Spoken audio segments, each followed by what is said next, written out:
Hey you guys, I have a lot to share today. I have flying updates, dream updates, updates on my dream challenge, and brand new lucid dreaming techniques that will get you lucid dreaming and flying.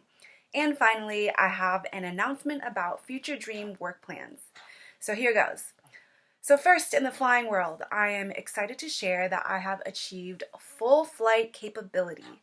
In this state, I seem to favor a mixture of the Magneto and Superman style, so not flying froggy style so much more these days. This is really meaningful for me because I set out 6 months ago to really take this dream work to the next level and take it seriously, and half a year later, I've achieved full conscious flight. And this is just the beginning because there's so much more to the astral realm than just flying, but I had to start somewhere. And this is total confirmation and validation for me that my exercises are more to consider than just being a dream or pure fantasy. So back to the flying. Sometimes I do things in my dreams that surprise my waking self, like using techniques in dreams that I never even thought of, but seem very intuitive, like I've done them before. So, for example, in a recent dream, I was standing on the ground and I was flying Magneto style, but I was controlling the entire flight with just two fingers, and it was like this. So, to levitate higher, I would go up, and to go lower, I would go down, and to go side to side, I would just move like this. So I flew for an entire minute like that. And that doesn't seem long, but in the dream world, staying lucid like that and consciously flying is a big deal. I know in the real world, the waking life, it costs like $100 to fly in an indoor skydiving center for a few minutes. So I don't know. I think it means a lot. So that was really cool. I only experienced that type of control with the fingers once. The rest of the time, I'm flying upon pure willpower in any direction. I call it the Superman style. In any way, just using my mind and will. And it feels as effortless as you just walking into a different room, moving your arms, your body, or swimming in a pool. And that's how it is in the astral realm. Flying just takes will, confidence, and the ability to remember that you can. So I'm shown that this astral realm is a free for all, make your own rules as long as you believe in it. It will happen. Sounds easy, right? Well, without your imagination, without your willpower, intention, and focus, it's all a random kaleidoscope of matter and ideas. So that's why we use the physical waking realm to really mold the dream realm. Because in the astral realm, you don't have the power of the physical ego to bounce off of. And instead of remembering that you are an individual consciousness, you get sucked into every story, identity, and thought form, and you just flow with it instead of being in control. So this is how most dreams are. But I have a technique that will help you ground, and I will get to that soon. But next are my dream updates. So right now it is October, so I always have long, long dreams during this time. I don't know if it's just because the weather is colder, but temperature has a lot to do with it. So I have a lot of dreams in other worlds during this time, and I have a lot of lives, as you may call it. But right now I'm interacting with 10 to 20 different dream characters in a dream, and I'm having full conversations with them. My thought processes are fully functioning. I can hear all my thoughts and I'm problem solving. I feel like I am diving into societies, and the dreams have become very complex socially. My dreams used to be a lot more simple. It felt more like playing a video game, not thinking much, more reacting, running away, or flying away. But now I am present and just like I am awake in my waking self, but I'm just in a dream. I guess the next step would be me having a yoga or meditation session, or maybe creating something. I'm reading more texts and books as well in my dreams. Right now, I can't remember the content of them, but the feeling is that the information is still jumbled and not clear. So that's not bad. That's, as long as it's not bad, that's still good. All right, which brings me to the next topic, an update on the dream challenge that I set out to do about a month ago. So, for those of you that don't know, I had this intention of having a dream challenge for 30 days in which I followed a set of self made rules that would help me improve my lucid dreaming experience. So, this is a long list of things like diet restrictions, allowing myself to play, have fun, dance, meditate, etc. So I had to restart the challenge because I went on a work trip and it was just ruined. So I'm like, I can't do this right now. So I restarted it, and I hate to disappoint you guys, but I failed at it again because it's just been so busy for me in my personal life. And it just shows that the work isn't easy, or the self-made work I created for myself is hard. And there is an upside. Even though I failed at my personal challenge, I still have been having successful lucid dream and flight experiences. Why is that? I'm going to share with you. Well, I have been using just a few of other simple techniques, and that is all it takes. Just a few powerful techniques, and you will be able to see results. So, these techniques are not like a long list of things you have to do, like in my dream challenge, but you just have to intend to do them and intend to be successful and just be prepared. And I will touch base upon my future intentions with the dream challenge at the end of this video. So, okay, here it goes. So, to have a successful dreaming experiences, there are 5 key elements. Number 1, a morning meditation practice. And I will share with you my 5 breath technique that I created. Number 2, clean your gut. Everything you eat has energy, history, and memory. Get rid of it all. Become light. So number 3 is the mirror technique, and that is basically a continuing meditation throughout the day. Number 4, get enough sleep. Number 5, do nighttime brain exercises, and I will show you what these are. All right, here goes. Before I get into the details, I want to remind you guys that dream practice is a spiritual journey. It's shadow work. It's not a pill. It's not a push of a button. We are made of many processes and bodies. We are physical, spiritual, mental, and emotional. If those are bogged down and heavy, your spirit can't be light and it can't take flight. So you can do all of my techniques, but if you are stressed out, worried, overstimulated, overworked each day, then you are too heavy for astral flight. So you got to take care of the burdens first, and then your mind and your spirit will be free to travel. It takes real work to go into the astral realm and do things like fly and create, but it is so worth it.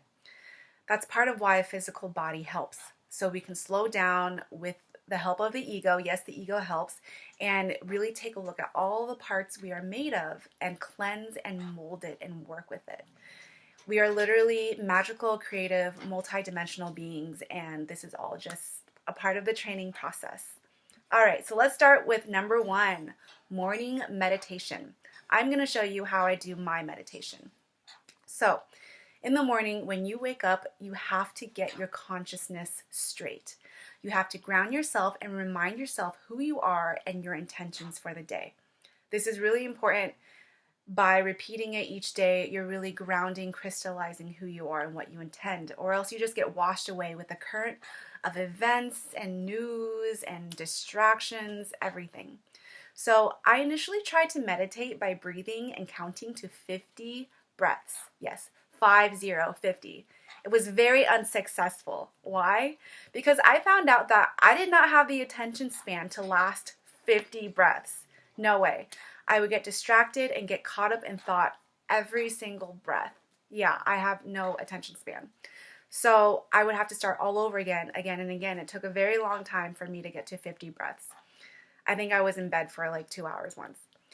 It was taking up so much time. So in being realistic, I gave myself the goal of 5 breaths, just 5. And even that was hard. Breathing, just breathing. Why is it hard? Because the goal is to breathe a full breath and not get caught up with any thought. So if I thought of something and I got caught up with that, I had to start over. I had to recount. So here goes. Every breath has a directive. Even though I say 5 breaths, if I fail at focusing fully on the directive of that breath, I redo the breath until I get it. I even extend the breath for a few counts. So I just like saying 5 breath because it's more doable for me, but really it's more of a 5-step breath technique. You get it, right? So breath 1. As I breathe, I focus on all the sounds outside of me. I start with outside of the house, then inside of the house, inside my room, just one layer at a time, just listening. All right, breath 2. I focus on the sound of my own breath. I add it as a layer to everything else I am hearing. Breath 3. I affirm my safety and existence. I say, I am safe, I am here, I am alive, nothing is hurting me, I am breathing. All right, step 4. I give gratitude. And it's not just mentally saying it, I am feeling it in my heart, I am embodying the gratitude.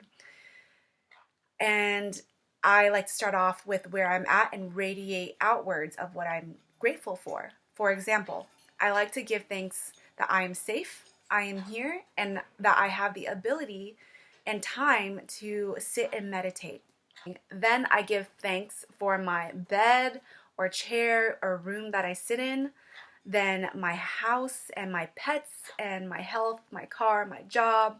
Just really being able to see what's around you, where you're at, and give gratitude for your circumstance, situation, and for that moment.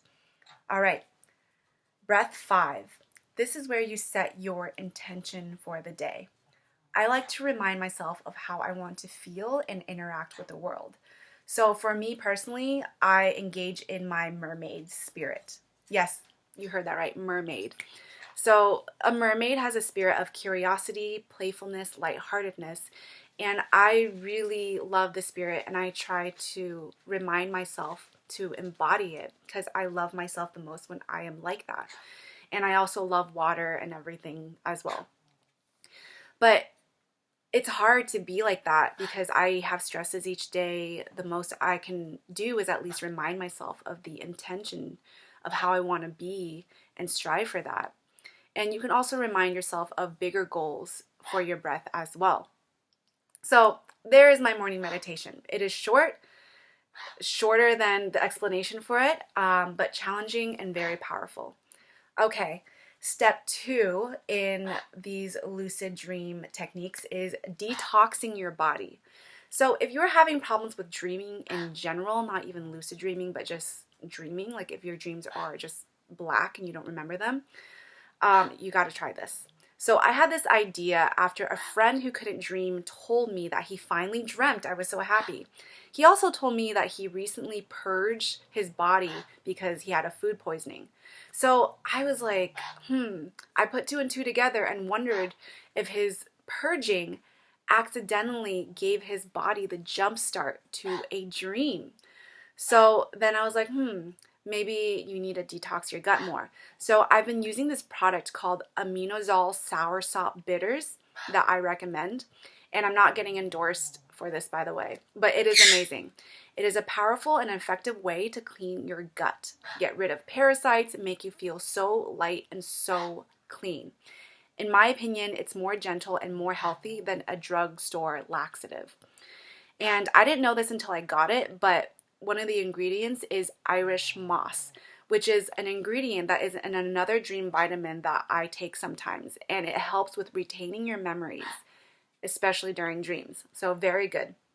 So with detoxing, you want to also refrain from eating more sugar because you're just feeding the bacteria. And if you really want something sweet, eat berries. Eat as many berries as you want. They are so good for you. Blackberries, blueberries, cherries, mulberries. Cherries are actually dream food. I drink 100% tart cherry juice, and instantly I feel so relaxed. So there you go. Eat as much as you want. Stay hydrated. Avoid fast food, fried food, heavy carbs, and bad fat. All right, step 3. Do the mirror technique. So I've talked a lot about this one, but it is so powerful, so effective, because you are meditating throughout the entire day. You are building a habit of remembering yourself and engaging in an intention to lucid dream and fly. So I will go through it real quick again.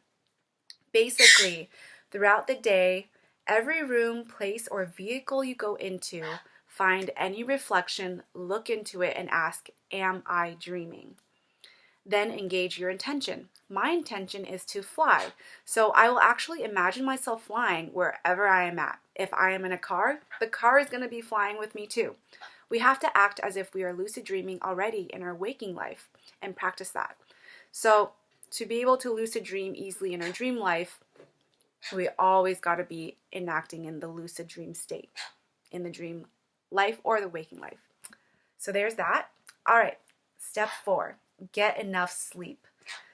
This is so simple, but I have to say it again and again. Sleep is one of the most powerful medicines, and if your body is tired and your mind is burnt out, your sleep is going to be black. You're not going to remember anything. You're going to go into deep recalibration mode, and you will have no room for astral travel.